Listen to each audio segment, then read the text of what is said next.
Com a Mariana Falcão, falando sobre arte e magia. Hoje, faz tanto tempo que eu não faço live, né? Mas essa live é sobre a exposição e também sobre todo o processo de criação de arte e magia. Eu vou convidar as pessoas, né? Senão, vou chamar as pessoas aqui para entrar. Quem já está vendo gravações e coisas assim, espere um pouquinho. Ou pule, a gente vai começar chamando as pessoas. Como é que faz mesmo? Compartilhar. É, Estamos ao vivo, valendo. Vou mandar aqui pro pessoal da Mala Direta o link. Acho que Mariana já está entrando aí. Olá, Isabelle. E a gente já vai começar. Eu quero falar de arte e magia com a Mariana Falcão, que além de artista é maga, além de maga faz muitas coisas de pintura e colagens, tem uma cerâmica aqui maravilhosa dela, tenho muitos carinhos aí, tem todo um trabalho bonito. Mas eu vou partilhar, que a gente está ao vivo aqui, e aí a gente começa com as pessoas, tá bem? Mariana tá aí ainda? Sim, estamos aqui. Ai, gente. Antes de começar e deixar as pessoas entrando aqui, vou apresentar a Mariana. Vou apresentar a Mariana? Não, vou deixar ela que se apresente. Vou convidar ela aqui. Olá, Cris. Olá, Jesus. Quem? O telefone tá um pouquinho torto. Não, tá bom. Gente, Mariana, bem-vinda. Oi, tudo bom? Super. Tá me ouvindo? Deu certo? Estamos aqui. Faz tanto tempo que eu não faço live, eu fazia tanto na pandemia, né? Dá até uma saudade de conversar com as pessoas. Mas, Mariana, então, essa é uma live especial que eu fiz o texto para a exposição da Mariana que está lá na Fundação de Arte de Niterói, não é isso? Até o mês que vem, não é isso? Mais uns dias. 24 de julho. Já informações técnicas assim? Dá um oi pra gente. Só para ambientar, até 24 de julho está a exposição lá em Niterói. Julho, isso. Na Presidente Pedreira, número 98. Então, é a Sala José Cândido de Carvalho, que é uma das partes da Fundação de Artes de Niterói. Isso é no Engá. Então, visitação gratuita até as 5 da tarde, de 9 às 5, dia de semana. Então, de segunda a sexta. Amanhã eu vou estar lá. Semana que vem, na sexta-feira, eu vou estar lá também. Então, quem quiser bater papo, sexta que vem, dia 10, é o melhor dia, que eu vou passar o dia inteiro lá, vendo quem aparece, vendo quem quer saber um pouquinho mais. E vai ficar até dia 24 de julho. Foi prorrogado umas 2 semaninhas, estou super feliz com isso. Que bom, que bom. Então, primeiro, legal você se apresentar, né? Eu já vou querer falar de viagem astral, vou querer falar de sistemas mágicos, vou querer falar de várias coisas, mas queria primeiro que você se apresente, onde você está, como é que você vai. Perfeito, Nadan. Obrigada. Você me ajuda, vai me guiando, que eu sou meio ruinzinha nessas coisas de live. Mas eu sou a Mari, sou niteroiense, mas estou morando no Rio, já passei por muitos lugares no mundo. Minha formação é em design, mas o coraçãozinho na arte veio, né, muito forte nos últimos anos, então venho trabalhando justamente essa parte de arte e magia como um processo único, né? Então, é um pouco isso, assim. Eu atualmente estou no Rio de Janeiro, estou na Tijuca, onde é meu ateliê. De vez em quando eu faço uns ateliês abertos também, isso é legal para quem quiser, enfim, conversar mais, ver processo e tudo mais. E é isso, não tem muito como separar essa parte da magia, da esoterice do meu trabalho. Então, vamos nisso, que eu nunca perguntei. Como é que você chegou nas esoterices? As esoterices, olha, é uma, é uma história daquelas bem clichês, do tipo, desde pequena, quando eu me achava bruxa, e tinha uma amiga da minha mãe que era por ali, então foi bem clichê nesse sentido, assim, de ter sido passado um pouco para mim. Então, já era um pouco a criança esquisitinha nesse sentido, de ter gostos diferentes. E quando eu digo dessa amiga da minha mãe, é uma amiga minha hoje em dia, ela era ocultista já na década de 70, 80. Uhum. E quando eu estava com o quê? Uns 13, 14 anos, ela me deu meu mapa astral feito à mão, que eu tenho ele molduradinho aqui na parede até hoje, e me ensinou a ler tarô. Então eu considero isso como se fosse uma primeira iniciação, assim, de alguma forma. E aí depois, um pouco mais velha, já com uns 20 e pouquinhos, né, tinha essa parte mais mística muito abstrata, de alguma forma. Não entendia muito ainda o que, que era a diferença de bruxaria para sei lá o quê, para Telema ou para outros sistemas, né? E aí, com Uhum. muito pouquinhos, fui por meio de internet mesmo me enfiando em muitos buracos, conhecendo muita gente, praticando muita coisa. E aí fui entendendo melhor o que de fato eu estava fazendo ou, né, para onde que eu estava indo. Até então era muito misturado, assim, para mim. Uhum. E fala um pouco da viagem astral. Como que você chegou na viagem astral? Viagem astral especificamente foi muito legal, assim, porque acho que tem muito a ver com essa parte, digamos, fase 2 assim, de um amadurecimento dentro da magia, né? Então, até então era essa coisa, ai, sou bruxinha, leio tarô porque me ensinaram quando eu era pequena, tem meu mapa e tudo mais. E aí, justamente, com uns 20 e poucos anos, eu conheci o Calem, que foi uma escola de magia cerimonial que eu fui instrutora, fiz parte por alguns anos. E o primeiro curso de todos que eu fiz é uma escola de magia prática, né? De magia cerimonial prática. Eu não faço mais parte, tá? Mas não tem problema, o pessoal ainda tá lá, eles ainda têm curso, ainda são amigos, tá tudo certo. Mas o primeiro curso de todos que eu fiz foi o de viagem astral. Então, não sei se foi uma coincidência, se foi uma marcação aí na alma, nessa sincronia, mas foi quando eu percebi muito que todo um universo simbólico, onírico, que eu já, enfim, frequentava de alguma forma, tinha bases e metodologias e formas, assim, de passar também, né? Então, a ponto de eu mesma, quando eu passei a ser instrutora de viagem astral, que eu fui por 8 anos, né, nessa escola de magia, inclusive tive muita honra de ter o Nadan em um dos anos tendo aula comigo, e tive uma segunda honra muito grande, que foi ter essa amiga da minha mãe, quem me ensinou tarô na adolescência, também sendo minha aluna na última turma que eu dei aula. E aí foi muito legal ver ao longo dos anos também o quanto que as técnicas e os resultados continuavam funcionando, né? Então, toda essa parte que às vezes a gente fica meio assim com os assuntos esotéricos e tudo mais, foi sendo uma exploração muito grande para mim, principalmente em termos de imaginação mesmo, né? De transformar aquilo numa ferramenta de imaginação ativa, mais intencional. E aí eu não sei, vai me puxando que eu também Não, vou. eu tô vendo como que a viagem astral chega na arte, né? Porque nos primeiros trabalhos que você mostrou, quando você foi lá para o ateliê de Tamago, Sim. era um que você tinha viajado por uma cidade específica, se não me engano, na Itália, e tinha chegado a encontrado coisas e tinha conseguido materializar imagens sobre isso e tal. Cara, é muito legal, porque esse trabalho, eu considero ele como um nascimento, assim, de alguma forma, do que é tanto a exposição que está rolando individual, a Interói, que é Entre Mundos, quanto de toda a minha pesquisa nesse sentido. Foi em 2019, foi pré-pandemia, então ainda, né, no nosso antigo mundo, e estava nesse momento de exploração ainda, assim, de como passar do design para uma arte mais madura mesmo, né, que não fosse só, né, tô aqui, fosse mais intencional, com mais desenvolvimento, mais pesquisa. Eu acho que o mais maduro nesse sentido era pesquisa. E aí, em 2019, eu por um lado disse, né, sabe, sei lá como, passei por uma residência artística, mas sabemos como, porque eu já estava há muitos meses fazendo uma bateria enfim, né, de práticas e rituais todos os dias.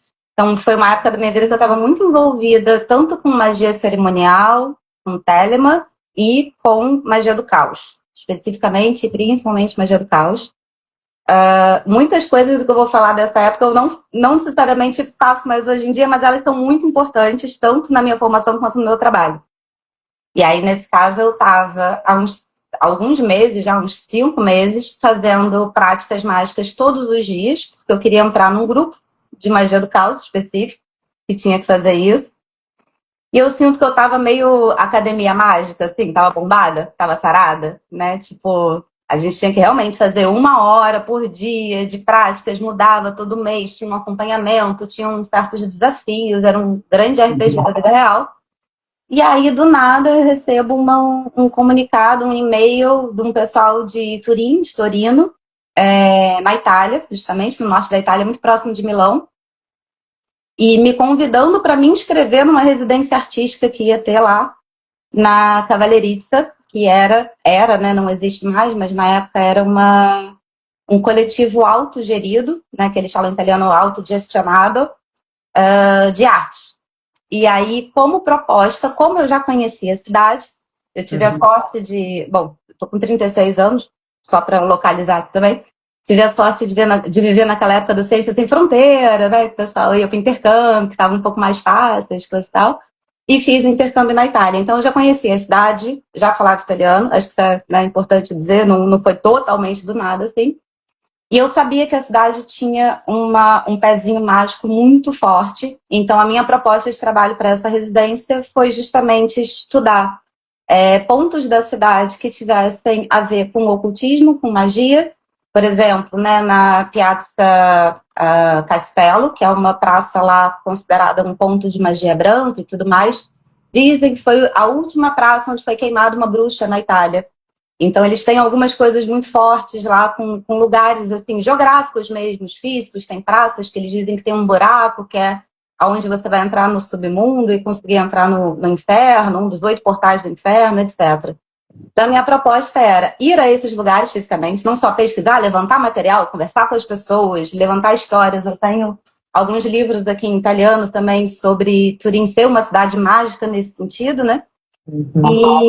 E a minha proposta era ir a esses locais, fazer uma viagem astral e captar o que de simbólico tinha naquele lugar, né? Então, nessa viagem astral, né, enfim, para quem não conhece, viagem astral, eu não, mas eu e o Valdo Vieira, e muita gente aí dentro da projeciologia, dentro dos astrais, vai definir como uma forma que você sente a consciência fora do corpo. Então, aí a gente pode entrar em muitos meandros aí também, que é justamente você criar, na minha visão, é você criar condições, criar experiências intencionais em que você tem essa sensação de que a sua mente está em outro lugar, que é do seu corpo, mas de uma forma ativa e consciente. Né? Então, o sonho, por exemplo, ele, para mim, ele está no astral, mas ele não é uma viagem astral, ele não tem essa parte intencional. O sonho lúcido tem. Então, nesse sentido, é como se a gente entrasse num grande caldeirão de simbolismos ali coletivos, né? Enfim, que não fosse só quanto ao que eu conhecia do lugar, mas era explorar mesmo o que o simbólico, o astral daquele lugar ia me contar sobre ele. Então, eu passei 8 dias seguidos, né? Cada dia eu ia a um desses lugares, acendia uma vela referente a uma cor diferente, tinha toda uma ritualística ali que eu adoro também pensar metodologia e quase pensar como se fosse um joguinho assim nesse sentido, tirava uma carta de tarô, né, pesquisava sobre o lugar, então sentava, seja na praça, seja no museu, fazia minha meditação, sim, no meio de um monte de gente, com praça passando pessoas, não conhecia ninguém, é esquisito, mas a gente depois vai, e cavucava, astralmente, cavucava um pouco o que era desses símbolos. Voltando, né, assim, da viagem astral, eu ia para o ateliê, já que eu estava numa residência artística, né, e cada pessoa ali, cada artista tinha um espaço de ateliê para trabalhar, e eu desenhava em cima de um mapa o que eu vi nesses lugares, né, então a ideia ali era muito de transformar o que era de um Google Maps, o que era um mapa cartográfico, urbano, assim, muito reto, e ao longo dos dias, então no primeiro dia aquilo era um mapa na parede, simples e duro da cidade de Turim. Qualquer um vê aquela cidade. Mas ao longo dos 8 dias, esses 8 pontos no mapa, eu desenhava por cima o que eu via lá, o que tinha de símbolos, né? Então, cada lugar teve um símbolo diferente, teve uma história diferente, depois elas fizeram muito sentido, foram costurando, assim, muitas histórias, e no último dia, então, aquele mapa, ele se tornava um mapa imaginário, né? De alguma forma, aí o que eu chamei de cartografia astral, né? Então, esse trabalho foi a cartografia astral de Turim, ficou lá na parede da Cavallerizza e, curiosamente, uns 3 ou 4 meses depois, esse lugar pegou fogo, está fechado e nunca mais foi aberto desde 2020, se eu não me engano. Tem notícias disso. Foi pouquíssimos meses depois, Aí eu ainda fiquei meio, eita, né? Dei algum curto-circuito ali na galera, mas enfim. Foi um trabalho muito legal para começar a experimentar também, não só o que eu queria em termos de arte e de magia, mas deles integrados, né? Então, tipo, eu não queria só representar o que eu vi, eu queria que o processo de viagem astral fizesse parte do processo artístico, e que o processo artístico fizesse parte da magia, nesse sentido. Então, foi uma sementinha, assim, um início de entender como que esses processos poderiam ser juntos, né? E não que representar só não tenha problema, né? Faço muitas outras coisas hoje em dia com uma representação. Mas, nesse sentido, era um desafio, assim, para mim mesma, de tentar entender os processos, né? Como é que eles se casavam. Então, muito legal essa história, né? Porque eu fico sempre lembrando disso, né? Que imaginação, sonho e realidade, né? Memória, eles funcionam, são a mesma matéria, né? Dentro da nossa mente, né? Então, tá tudo muito mais próximo, né? A imaginação está muito mais próximo de uma possibilidade de mudança da realidade, né? Do que a gente imagina, né? Então, essa textura do que a gente acha que é real, né? É muito imaginária também, né? Então, quando a gente vai ver quais são exatamente as práticas, né, de escrita, né, seja no vários tipos de magia, quais são as práticas em si, a gente traduz isso em ações concretas, a gente vê, mas isso é muito parecido com o que qualquer artista podia estar fazendo, né? Imaginando mundos dele, né, fantasiando, imaginando, desenhando, criando símbolos para ancorar alguma energia, alguma emoção, algum arquétipo. Isso é um artista que não tem nenhuma formação mágica, não está ligado a nenhuma tradição, pode estar com isso também, né? Porque isso está disponível, isso é o que a gente é. A gente se estrutura como pessoa através da nossa linguagem, através da nossa imaginação, através da imaginação de ser alguém no mundo, de imaginação de sou essa pessoa, tenho isso, faço parte dessa sociedade, tudo isso é muito imaginário, né? Então, é muito legal você ver quando alguém que participa dessas tradições vem para o mundo da magia, né? Porque às vezes quando você está na religião, magia, não sei necessariamente religião, né? Mas quando você está no mundo místico, né? Às vezes tem muita regra. Eu nunca gostei muito de regra, né? Mesmo na magia do caos, você pega o manual, tem passa isso. Ai, gente, não é assim que funciona a vida. E viagem astral tem muito mito também. Se cortar o cordão de prata, você vai ficar flutuando ali. Gente, não, calma. É isso. Experimenta, vai, faz outra coisa. E acho que nessa exposição também teve outra obra de efeito colateral, de alguma forma, assim, porque a obra intencional era essa da viagem astral. Mas ao longo do caminho foram aparecendo vários objetos e eu acabei fazendo uma instalação em frente a esse mapa com um espelho quebrado, que me apareceu no caminho também. Tem as fotos e tudo mais, eu chamei de portais. Por um acaso, né? Enfim, por toda a magia, eu acabei encontrando dentro de objetos duas portas, assim, uma que tinha claramente a estrela de 8 pontas, a caosfera, né? A estrela de 8 pontas da magia do caos, e uma estrela que era muito parecida com a Unicursal, que é a estrela símbolo de Telemann, e uns espelhos quebrados que eu fiz uma forma com aquilo. E aí, por que eu estou trazendo essa obra? Porque quando eu falava, né, e trazia para o pessoal que estava vendo a exposição, né, porque depois essa residência artística foi uma mostra internacional, que ficou bastante visitada e tudo mais, de como que em um estado alterado de consciência eu visitei esses lugares astralmente, gera muito aquelas dúvidas, mas você foi lá de verdade? O de verdade para essas pessoas é muito engraçado, né? Como se a imaginação não fosse de verdade, ou como se os símbolos não fossem de verdade, ou o que é um estado alterado de consciência. E uma das formas que eu considero de trabalhar o astral é por distorções no espelho, né? Que é o scrying. Então, através desse espelho, eu convidava as pessoas. Eu falei, olha, então vem cá. Você está curioso com como é que é uma viagem astral? Como é que você consegue fazer isso? Segue essas instruções aqui. Para nesse pedaço aqui, tanto para o espelho, né? Olha sem piscar por tanto tempo, foca desse jeito aqui e daqui a pouco você me conta o que vai acontecer.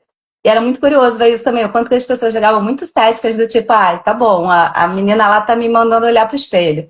E aí voltavam do tipo, caraca, eu vi coisas, ou eu vi minha avó, ou alguém falou comigo, então, é exatamente isso que eu provoquei. Então foi muito legal também poder fazer uma instalação interativa na frente em que era menos sobre explicar o que é certo ou errado. A gente não necessariamente vai ter resposta sobre do que é feito o astral, mas a gente sabe chegar lá e a gente consegue fazer outras pessoas chegarem também. Então isso é muito legal. Da experiência, né? É. Bom, um monte de gente entrou agora, gente. Estamos aqui falando com Mariana Falcão, que fez a primeira turma do Ateliê Artista Mago, né? Foi a primeira turma que ela na pandemia. Mentira! Com esse nome, né? Porque eu agora estou trabalhando com outros nomes, né? O ateliê está presencial e no online estou chamando de formação, porque eu entendi que... E aí no Ateliê Artista Mago a gente focava muito nessa parte criativa, né? E eu entendi que as outras partes também fazem sentido. Então, o curso de oráculo, o curso de psicomagia e o de sonhos, eu entendi que todos estavam tão ligados que não fazia mais sentido eu separar, né? Então, eu separei por módulos para focar em cada alguma coisa. A gente, inclusive, a gente teve um curso aberto, né? Que foi a iniciação semana passada e agora tá aberta as vagas para formação, né? Então, quem quiser, quando manda mensagem, ainda temos últimas vagas para entrar na formação. Que é um grupo que a gente... mas esse programa que a gente está fazendo agora, que é o Criatividade, eu comecei a desenhar ele nessa época, né, nessa turma, que eu fiz uma conversa com cada um, entendi como que era o funcionamento de cada um na rotina, né, no que era feito. Mas que horas você faz? E cada um era muito diferente. Uma pessoa que vai 8 horas por dia pintando, tinha um tipo de problema, e outra pessoa que sonhava muito, mas não tinha muito tempo, e cada um tinha um tipo de questão muito diferente, né? Apesar do processo criativo ser parecido, né, no sentido de que a ideia surge num estalo, né, mas você precisa de um tempo para materializar ela. Você precisa de um estímulo, né? Um estímulo é um objetivo, um estímulo é um sonho, um estímulo é como um continente, né? Alguma coisa que faz o rio correr para um lado só, né? Você tem um objetivo, você fala alguma coisa que estique a corda ao mesmo tempo que relaxa, né? Tem toda uma dança aí, né? E as pessoas em geral não ligam muito para essa parte da dança, né? Focam muito na disciplina, muito no tem que fazer, tem que dedicar, e não funciona. Se dedicar só não funciona. Tem que se dedicar e sonhar, e relaxar e buscar de novo. Tem que ter um jogo, né? Eu lembro que essa era muito legal, Nadan, que você preparava muito o ambiente aula nesse sentido. Primeiro que era uma época de pandemia que a gente ainda estava no online, já estava mais acostumado, porque era um meio, né, de pandemia, não era iniciozinho, mas todo início de curso você botava, eu lembro da gente de pé, de câmera fechada ou não, olho aberto ou não, mas era todo mundo de pé, respirando junto, ou fazendo alguma atividade que você propunha com o corpo, que eu acho que isso você trazia também para a aula de... Não era sobre começar com um assunto, ou quem é o artista mago, ou necessariamente ir anotando quem fez o que em qual ano, mas você preparava muito o nosso corpo para receber essa parte mais subjetiva, abstrata também, né? Então, acho que isso também é criar essa ambiência, assim, de um jeito muito legal. Bom, a gente continua fazendo isso, tanto no presencial quanto no online. Começa com alguma coisa corporal, às vezes mais intensa, às vezes menos. Cantar é que eu canto mais no presencial do que no online, né? No áudio fica muito ruim quando começa a cantar o Zoom. Corta, mas no presencial fica divertido. Mas aí tem outras coisas, né? Eu comecei a dar aula no online logo no início da pandemia, mais seriamente, mas eu já estava dando um curso de sonhos antes, né? Então, todo esse tempo eu fui descobrindo o que funciona, o que não funciona, né? O que é mais efetivo. No online a gente tem várias ferramentas para as pessoas estarem presentes, né? Porque está muito comum das pessoas não assistirem a aula direito, né? Ou assistir a aula enquanto lava a louça, enquanto vê um outro vídeo, né? As pessoas estão muito dispersas. E aí tem que estar uma presença. Então a gente tem algumas coisas corporais para você entender que está numa aula, né? Que está num encontro, que não é só alguma coisa que você vai receber, mas alguma coisa que você tem que ativamente se colocar, né? A gente tem feito muitas duplas também, que eu acho que eu comecei a fazer depois. A gente sorteia uma dupla cada semana, aí tem que fazer partilha, ou uma troca de oráculo, uma troca de sonho. Cada semana a gente faz uma prática que mantém a pessoa, né? Porque o virtual ele é muito frágil, assim, né? Então, a gente tem que ter algumas ferramentas que no presencial a gente nem pensa nisso, né? O presencial tem suas vantagens, mas no online tem outras vantagens, né? A gente consegue botar muita coisa guardada ali você perdeu a aula, você consegue ver a gravação, a gente consegue registrar as coisas e esquematizar, né? Agora, mesmo, eu morava em São Paulo na época. Eu não teria tido a oportunidade de estudar contigo na época se não fosse online. Era isso. claro, inclusive tem essa vantagem que isso é normal, né? Claro, porque no online cada um é de um lugar do mundo, que é muito divertido. Tá até aqui umas pessoas que estão lá na turma, né? A Elza, Ah, quem mais está aqui, Marina, que são de cidades diferentes, cada um está num lugar. E isso é muito legal. Isso também deu uma diversificada, né, na origem das pessoas, que no Parque Lage, claro, você tem que estar a uma certa distância para sair toda semana num lugar. Você não pode morar tão mais longe, né? Mesmo dentro do Rio de Janeiro, né? Tem que estar ali mais ou menos num certo raio ali de... Mas, enfim, cada lugar tem suas vantagens. As vantagens a gente tem que saber aproveitar. Eu acho que isso tudo, né? Inclusive com a gente mesmo, né? A gente mesmo tem nossas potencialidades, nossas habilidades que a gente tem que saber usar, e a gente tem que também os nossos defeitos, as deficiências, também tem que saber usar isso. Aproveitar justamente aquilo que é mais estranho nosso também para colocar esse movimento, né? Tô falando pra caramba, vou deixar você falar mais. Um monte de gente entrou aqui e a gente está podendo perguntar também, se quiser perguntar para Mariana. Eu queria falar um pouco das obras, principalmente dessa última, né? Dessa última residência que foi em Terraúna, foi ano passado, né? passado. Ano passado, janeiro de 2005. E que você criou uma entidade toda do Entre Mundos, né? Com roupa, com máscara, com gestual, fez uma série né? Fez um ensaio fotográfico na cachoeira com essa entidade, criou o universo dela. Eu queria que você falasse um pouco mais dela. Eu vou, mas eu volto então lá no Ateliê Artista Mago, porque o Entre Mundos ele nasce antes, mas ele tem uma materialização muito forte que foi no ateliê. Tá, o que é o Entre Mundos para você? Explica para as pessoas o que é o Entre Mundos. O Entre Mundos, para mim, né, o Entre Mundos é tanto o nome da exposição individual, que eu estou ainda aberta em Niterói, mas é o que eu considero a minha pesquisa, o meu... Enfim, sou meio pedante dizendo assim, mas o meu próprio sistema mágico, de alguma forma, né? Então, é como que eu organizo tanto as minhas práticas mágicas quanto as práticas artísticas nesse sentido, né? Então, o Entre Mundos, ele se chama assim, muito em referência ao astral, nesse sentido, que foi justamente, né, as primeiras experimentações, práticas, a primeira força, assim, ímpeto da pesquisa que veio dessa história de Turim, né? Então, é um nome que já mostra ali, né, da onde que ele está vindo, ele está com um pé aqui e outro ali. Ele carrega muito desse estar em dois lugares, de certa forma, ao mesmo tempo, né? Então, e é um sistema, uma forma de fazer essa magia que justamente começou do astral, né? Então, e o astral aí enquanto ativações da imaginação, dormindo ou acordado, que seja, né? Para plantar essas sementes, para plantar essas intenções na realidade, né? Para alterar. E já do Ateliê Artista Mago, que a gente estava falando agora, que ainda era online, que ainda era pandemia, já vinha com essa semente de pesquisa, mas foi a primeira vez que eu nomeei como Entre Mundos. E uma das obras, aliás, a obra que eu fiz de fim de semestre, né, contigo no Ateliê Artista Mago, está na exposição também, é uma bandeira manifesto. Então tem tudo assim muito conectado nesse sentido, porque as obras, elas vão conectando uma com as outras, tanto em profundidade quanto em abrangência, né? E eu fui percebendo que realmente esse Entre Mundos para mim é quase que um lugar, é quase que né, não é só um sistema, é uma prática, e de fato tem coisas que você pode pegar e reproduzir e pode fazer, né, você mesmo, mas a partir dessas experimentações que eu comecei. Então, no Ateliê Artista Mago, eu sentia que eu precisava nascer com aquilo de algum jeito, que tinha a pesquisa astral, que tinha essa história da viagem astral de Turim, que tiveram outros trabalhos ali que indicaram para onde eu queria ir. Mas ele, para precisar nascer, ele precisava de um estandarte, ele precisava de uma bandeira, ele precisava de um manifesto. E o manifesto é uma palavra bonita, né? O nome do trabalho virou manifesto nesse sentido, porque ele tem que se manifestar, né? Então você bota no mundo e fala, ó, estou manifestando, né? Então o trabalho era justamente uma bandeira estandarte em tecido.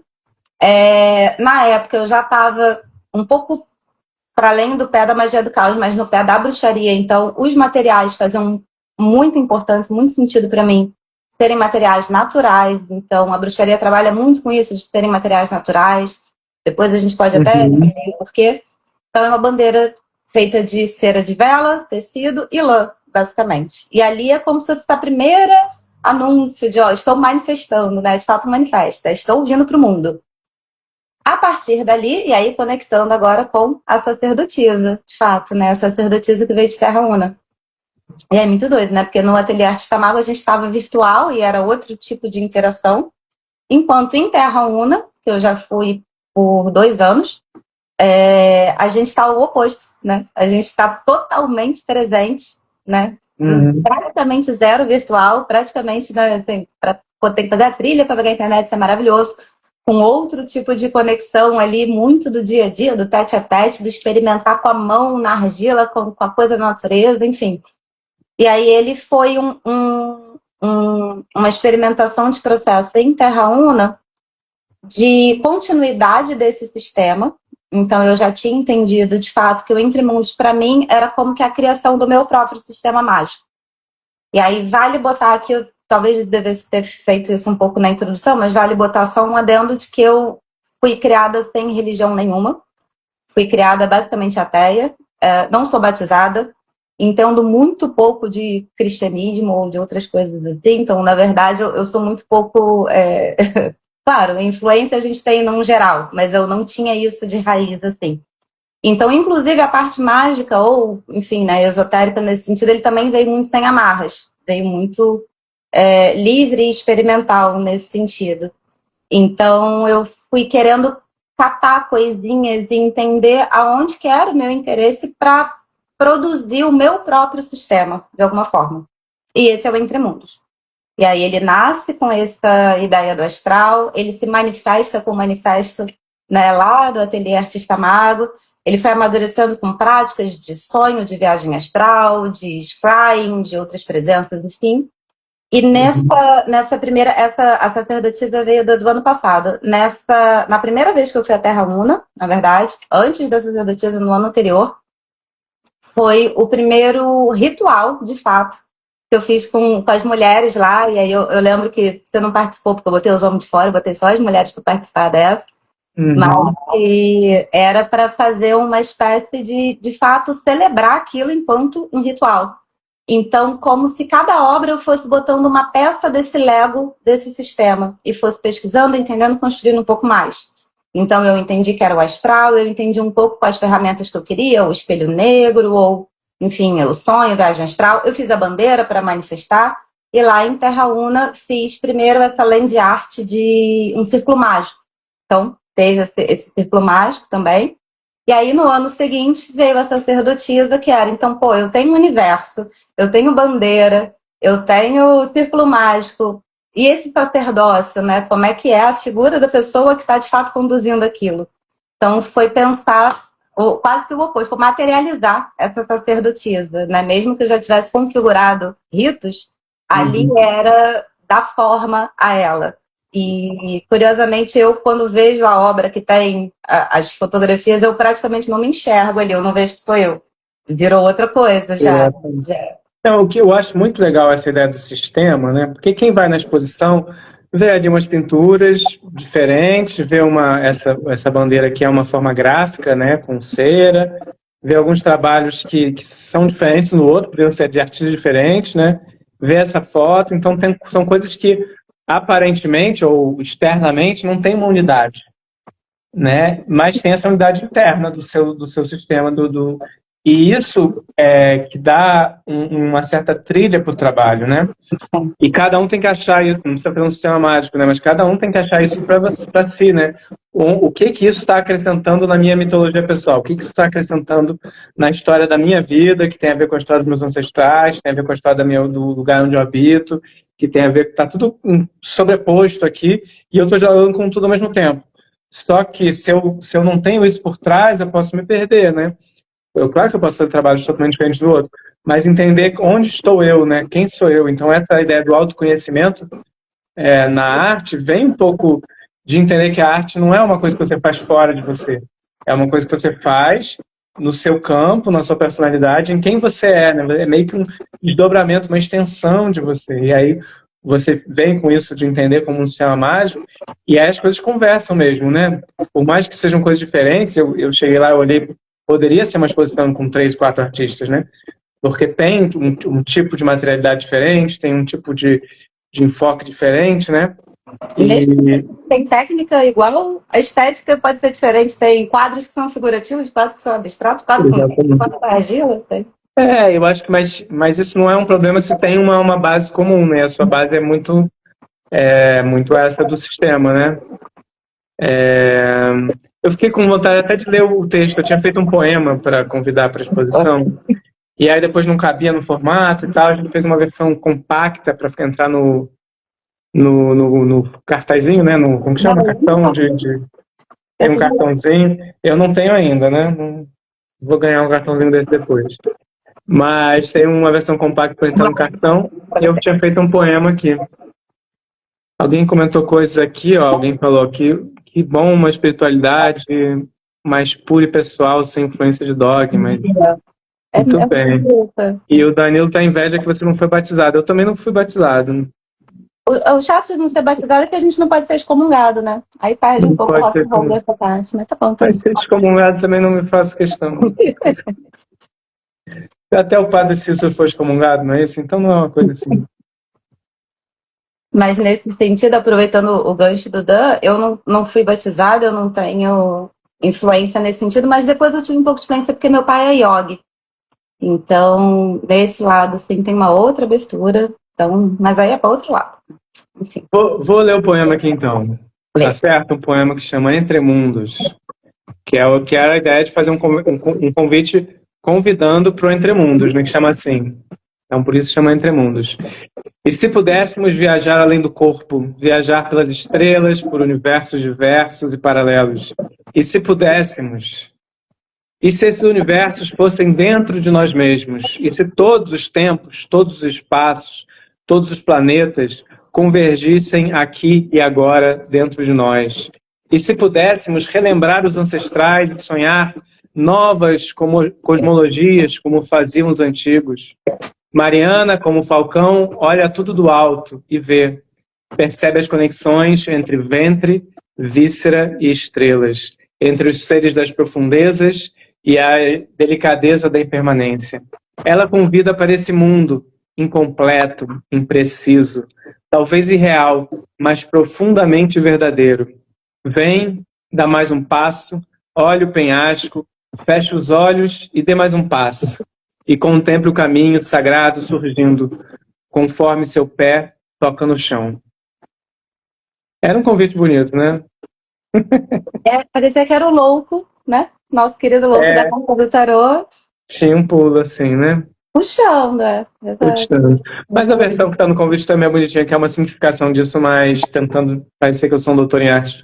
Mais texto corrido, As instituições ainda precisam de texto corrido, né? Então tem as isso. Instituições. A gente faz bruxaria em texto corrido em Arial 11, que é o que... Eu tenho pensado muito, né? Porque eu tive uma experiência de dar aula na universidade e tal. Que nem vou falar sobre isso agora, esse não é outro assunto. Mas mas a minha lembrança da universidade é sempre uma coisa muito dura, né? Muito assim, muito travada e tal. E eu consegui me formar artista apesar da universidade. E eu dando aula, eu continuava olhando ali, tipo, tem gente que se forma artista na universidade? Tem gente muito boa na universidade? Tem. Mas é apesar da universidade. A universidade é um lugar para você encontrar pessoas legais e é um lugar que você também tem acesso à informação. Mas não é um lugar que forma artista. Não é porque o artista não se forma assim, acumulando, e aí não é assim que se forma. O artista se forma no processo criativo, né? Na própria prática de encontrar com alguma coisa que é viva e que é desse nível do imaterial, do espiritual, do transcendente. Não é desse tipo, fiz aqui uma exposição de uma escultura, agora fiz uma pintura assim, agora fiz... Não é sobre... A técnica é uma parte do trabalho do artista, claro, mas não é. E também não é a história da arte que vai resolver isso. Não é sobre isso. Isso é ótimo, estudar arte. Adoro estudar arte, adoro técnica, mas ser artista não tem a ver com essas coisas. Tem a ver com alguma coisa muito mais interna e que não é nem fomentada e muitas vezes é tolhida, né, na universidade. você fica... E aí eu via, né, as pessoas... Tinha as pessoas no primeiro período, depois as pessoas lá no sétimo, que eu tava no alto, uma turma de sétimo, sei lá. Sétimo já não tem mais turma, né, mas tem aquela galera... E a galera... E tem muito uma coisa assim, primeiro você não pode pensar nada, né, porque você é um iniciante. Você tem que só receber, entender, e acumular, e dar conta. E depois você tem que fazer uma coisa totalmente original, baseada em nada. Mas original, tipo, calma, gente, não tem nenhuma coisa nem outra. Não tem nem que ser original, nem tem que saber quem é você. Quem é você que está fazendo isso? Por que você está fazendo isso? Com quem que você quer falar? Né? Se você não se pergunta quem é você, por que você quer falar, você fica ali querendo ser original para quê? Você não precisa ser original. Se você for verdadeiro com você mesmo, a originalidade é uma coisa que emerge naturalmente, porque cada um é diferente. Então fica uma cobrança, e aí as pessoas começam a se armar, e aí eu pergunto uma coisa para a pessoa já vem com um livro, né, com um beleza, assim, para se defender. Não precisa se defender, gente, é só quem é você. Né? Então tem muitos bloqueios, obviamente, que surgem ali da pessoa querendo se validar, né? Então muito da universidade é a pessoa tentando se validar em vez da pessoa tentando se conhecer. E não existe validação externa possível para o artista, a validação é interna, né? Tu vê que eu nem dei uma carteirada aqui no início da minha apresentação, dizendo que eu tenho mestrado em processo criativo, olha só. Parabéns. Mas na área de design. A Hermone perguntou uma coisa, poderia compartilhar o seu canal? É o poema, foi enquanto você estava lendo. No seu canal. No seu canal, sim. Eu tenho... Qual canal que eu vou partilhar? Não sei disso, eu tenho um canal estou partilhando aqui, olha só. Faz toda essa live gravada, está partilhado aqui. E tem uma versão resumida, simplificada, no cartãozinho que vocês foram na exposição. E que tem no seu Instagram também, né? Tem. O poema, vou guardar esse poema aqui. Eu venho desse lugar, né? Meu primeiro trabalho, assim, no mundo, né? Ali quando eu estava na universidade de teatro, era fazer poemas, né? Então meu primeiro espetáculo são poemas que eu... Tu começou logo no difícil, assim, hoje? Eu comecei estava fazendo faculdade de teatro e eu publicava uma revista de literatura. Uma revista tinha um etc, depois fazia um zoom, a gente fazia festas, fazia eventos culturais, fazia coisas e publicava, né? Então, eu publiquei meu livro há quantos anos? Ano 2000 que eu publiquei meu livro, que era também o texto do espetáculo, que foi a minha formatura lá na Faculdade de Teatro da Unirio. Então, eu tenho muita afeição, né? E é engraçado, porque eu gosto muito de poesia, né? Me interessa. E, ao mesmo tempo, eu fui tentando botar isso em outros lugares, né? Eu tenho um poema que até ganhou um prêmio, que chamava... Prêmio maravilhoso, né? Tinha uma plaquinha também. Mas é um prêmio, e o poema era Sonho com um Mundo Sem Arte. Essa ideia de que o poema, que a arte, deviam estar na vida das pessoas, né? Um dia tudo vai ser tão arte que você não vai precisar de arte. Que a arte é tipo trancada ali dentro. É como se a arte fosse um tempero que você tem que botar na vida porque a sua vida está sem graça. E se você começa a olhar a vida como arte, né? Que é uma ideia de um encantamento do mundo, né? Você começa a ver que tudo é arte, né? A maneira como eu olho, a lua aqui nascendo, as conexões que eu faço entre histórias minhas com histórias da vida, tudo é arte, entendeu? Então, se eu consigo trazer isso, a vida fica muito mais interessante e a arte acaba que nem é tanto... A Hermone precisa para mandar no WhatsApp. Me manda no WhatsApp que eu te mando para você. Eu sou meio tímido com os grupos, eu mando só as coisas... Você tá lá no grupo do WhatsApp? Então me manda uma mensagem que eu te mando o poema. Porque eu não fico mandando, não. Eu tenho nem e-mail, eu só mando assim, não. Isso aqui é uma coisa que vai fazer sentido a pessoa parar para ler. Aí eu mando. Mas eu não fico mandando, eu não mando nem divulgação às vezes, de coisas que eu devia estar divulgando, não mando. Canal Arte Tamago. É engraçado que eu continuo chamando de canal Arte Tamago, né? Porque senão não acho. Porque o nome era esse, né? Quando eu sonhei que eu tinha que fazer um canal no YouTube, era canal Arte Tamago. Então tá, eu fiz o canal Arte Tamago no YouTube, quase não usei, né? Usei pouco. Né? Logo depois eu vi que o Instagram tinha mais uma circulação. Mas eu continuo chamando de canal Arte Tamago e no WhatsApp também, o canal Arte Tamago. Porque eu não sinto que sou eu, né? É um canal. E eu gosto dessa palavra canal, eu também gosto porque tem a ideia de canalização. Então é um canal, é uma canalização. Não é um canal de TV, né? É um canal de direto com o astral, assim. Legal. Ai, gente. Muito bom.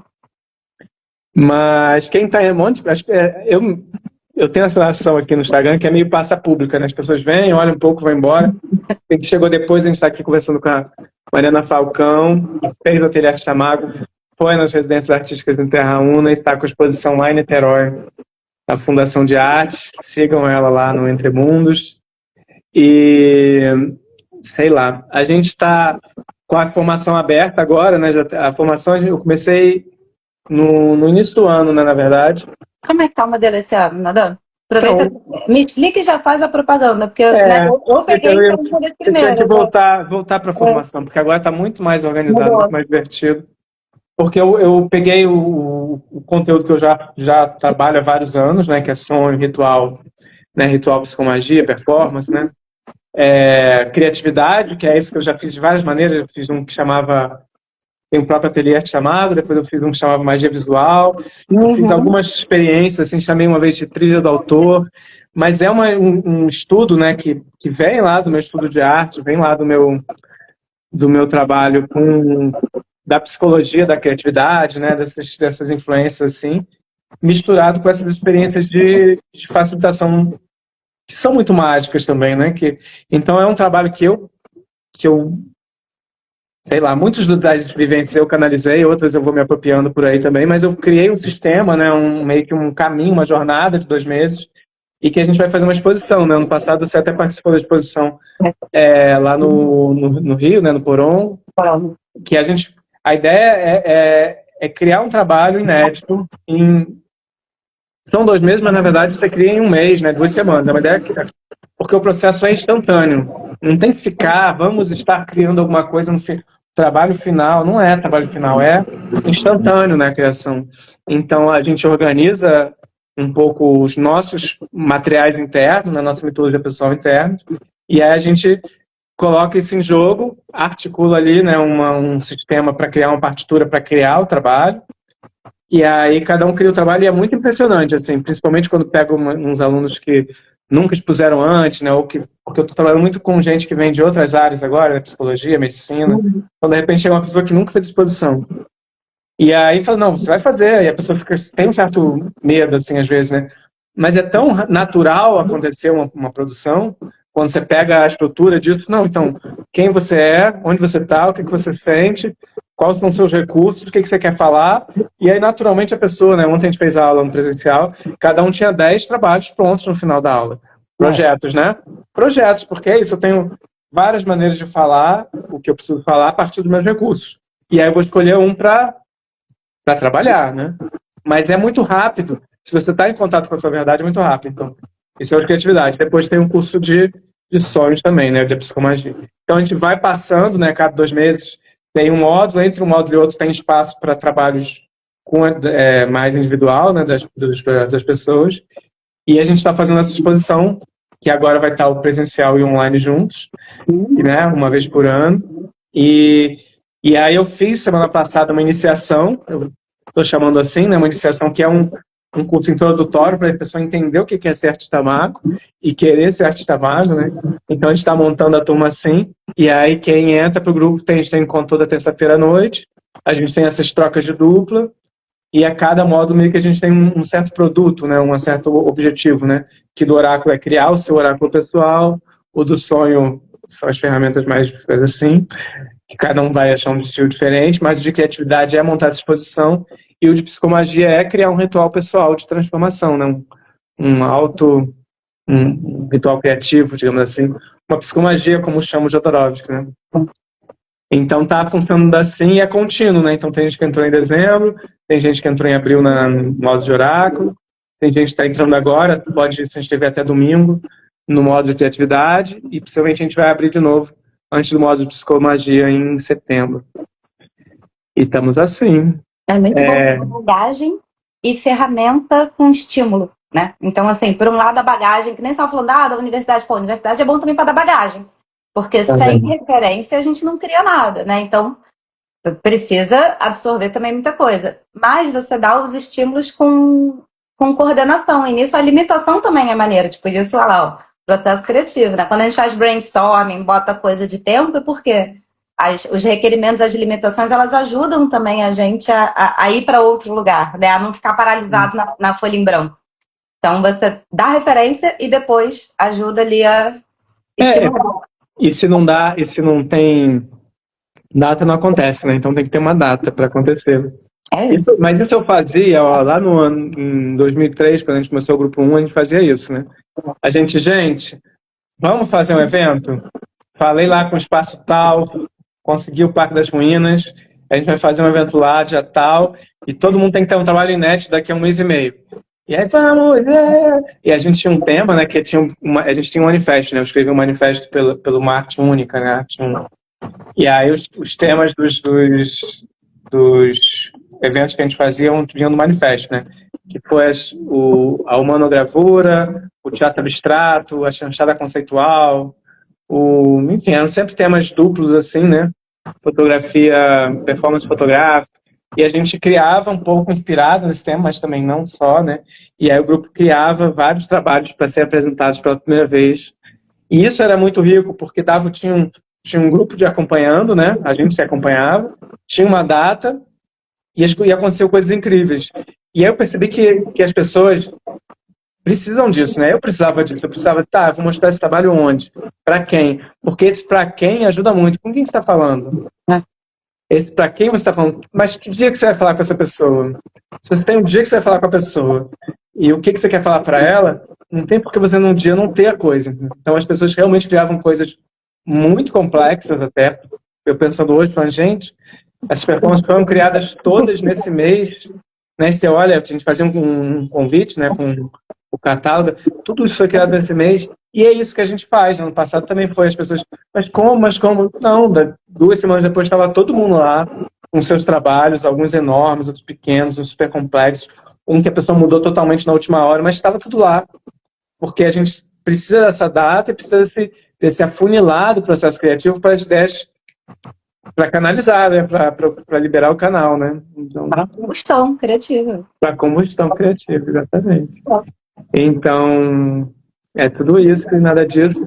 Quem entrou depois, quiser fazer perguntas, Moni já mandou coisa aqui.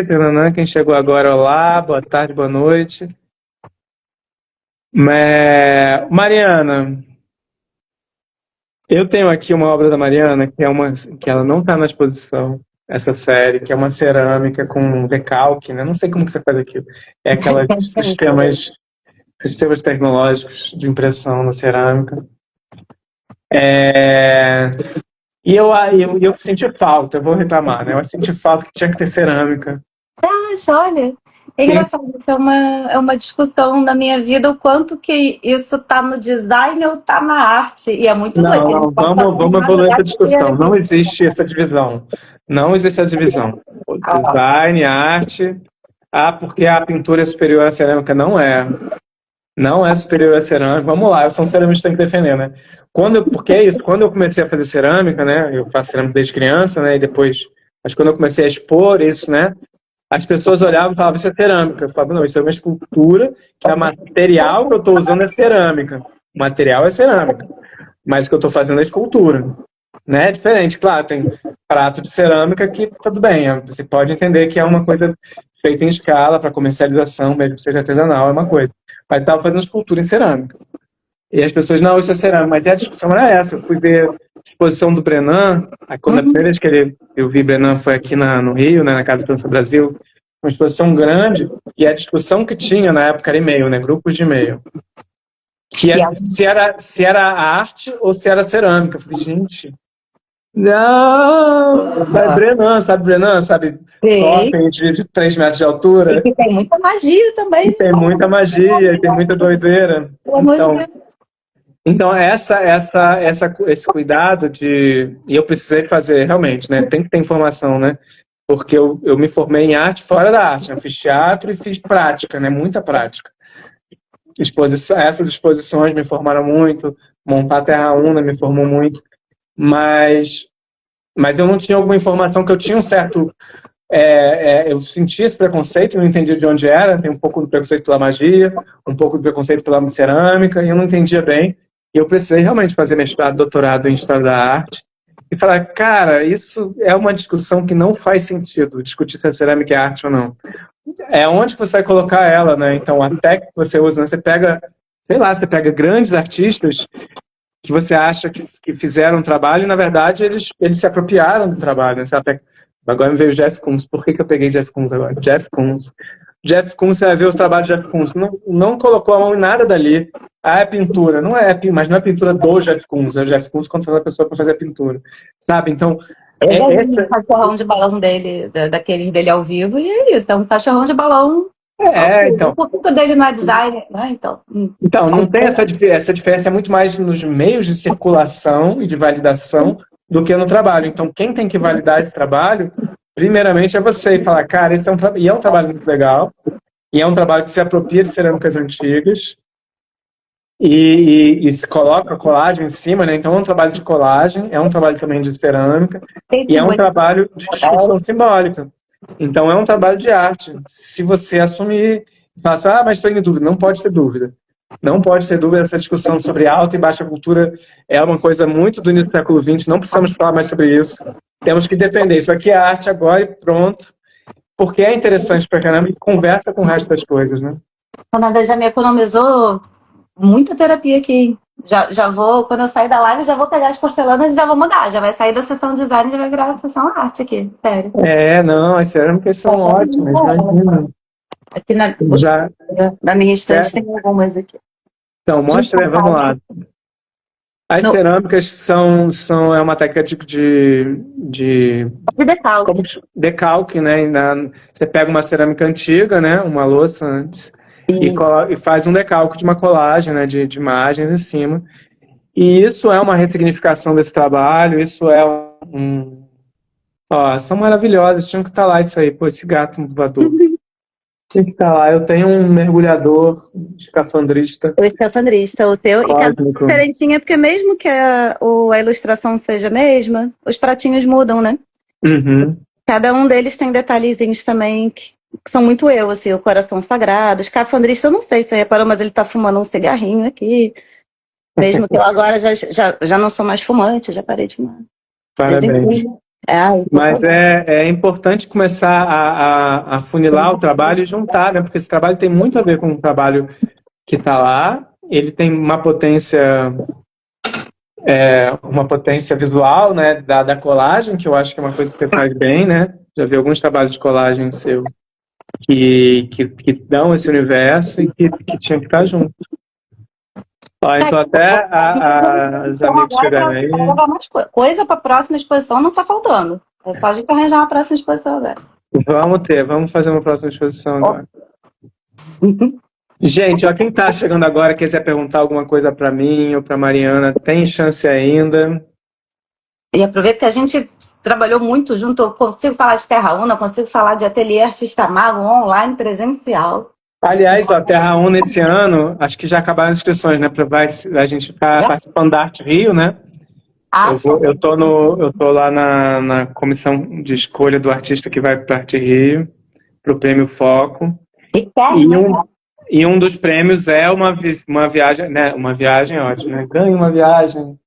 É uma residência em Terra Una. Tem Terra Una, o Meca, que é em Niterói, e o Zacatá. Então vão ser 3 ganhadores, né, para o Arte Rio, e a gente vai estar lá também comemorando isso em setembro. E por conta disso eu adiantei a abertura das inscrições para a Terra Una. Então Terra Una, a gente já está recebendo inscrições com um lote promocional que é só até agosto, né? Então tem um lote promocional com bastante reduzido de custos para tentar aqui popularizar e que mais gente possa ir, né? Em Terra Una, que vai ser 14 de janeiro a 31 de janeiro. Vai ser as 2 segundas semanas, terceira e quarta semana de janeiro. A gente vai estar lá com Essência e Fluxo de novo, que eu vou facilitar Essência e Fluxo. Para cada um achar sua essência e entrar no seu fluxo. Fala dos outros trabalhos que tem à exposição, gente. O Danilo falou. A gente falou de alguns, né? Tiveram mais 2 que nasceram em Terra Una também, ótimo. Até te falei antes, quando eu estava montando junto com a curadora as obras, são 14 trabalhos no total que estão na exposição. De 14, 4 nasceram em processos contigo de alguma forma. Então, pô, é um número considerável, né? Se a gente pensar. Temos aí um terço. Um terço, é. Então, um que foi a bandeira manifesto, que foi isso que eu já comentei do Ateliê Artista Mago. O tecido, né, a fotografia da sacerdotisa, que foi na cachoeira, que foi essa incorporação, de alguma forma, né? Tomar o corpo, essa entidade. Parceria com o Lois, maravilhoso. Nosso artista de Floripa. Se não fosse ele, eu não tinha nascido esse trabalho mesmo. Muito grato. E tem outros dois que são muito legais, que é o do Quem Me Comeu a Carne, Meus Ossos Há de Roer, que foi uma esculturinha em tecido muito doido, que eu não sabia o que eu ia fazer, então eu só levei um monte de material maluco assim na mala, e por material maluco, coisas que eu já trabalho, né? Então, por exemplo, muitas obras minhas trabalham com cera de vela derretida, né? Por conta da bruxaria, de toda essa influência da magia. E tinha uns tecidos, tinha umas pérolas, então nesse trabalho em específico, né? Fiz uma esculturinha que ali é meio boca, meio vulva, meio dentes, meio pérola, né? Tem toda uma questão feminina que também é muito forte em todos os outros meus trabalhos, né? De tratar de ser mulher, de alguma forma, né? Então, o ser bruxa não é só ser maga, é magar, é bruxar. É como que o meu corpo feminino, encarnado nesse momento, né? Reage e transforma junto de tudo isso.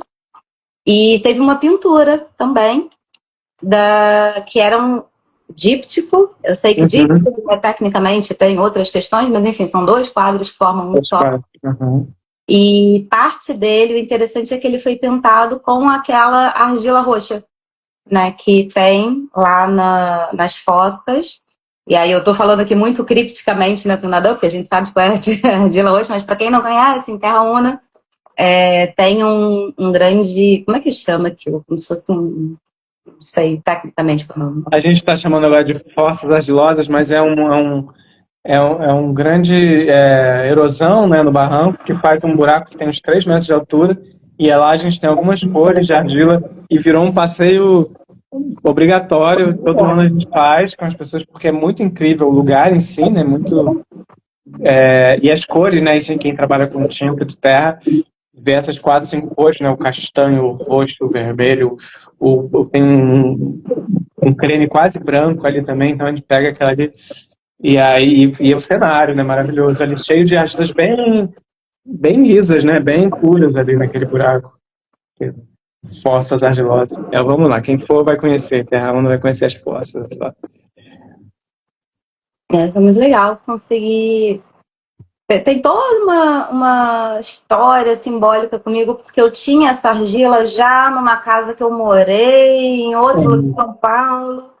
E aí, a primeira vez que eu fui para Terra Una, eu carreguei um potinho com essa argila roxa, que era super especial, e eu vou fazer meu trabalho, e quando eu cheguei nas fossas, eram assim, metros e metros e quilos da mesma argila que eu achava que era especial e que era única, e eu falei, caralho, eu trouxe isso aqui, e tinha aqui, porra, todo mundo, não só da mesma, né, mas de tons e tons de argila. E aí foi maravilhoso, porque eu tive uma catarse, joguei a minha argila fora e eu não quero mais isso aqui, e peguei a de Terra Una para fazer o quadro. Tem, nesse último grupo, a galera saiu com sacos e sacos de terra. Gente, é terra. Não precisa de tanto, você com um saco de terra você faz 30 litros de tinta, calma, leva isso. Não, eu vou pintar minha casa inteira, tá? Então vai, então.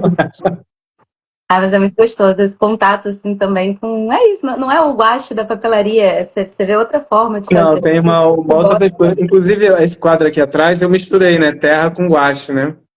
Também? Com uma tonalidade mais amarelada, não? O amarelado é o guache, né?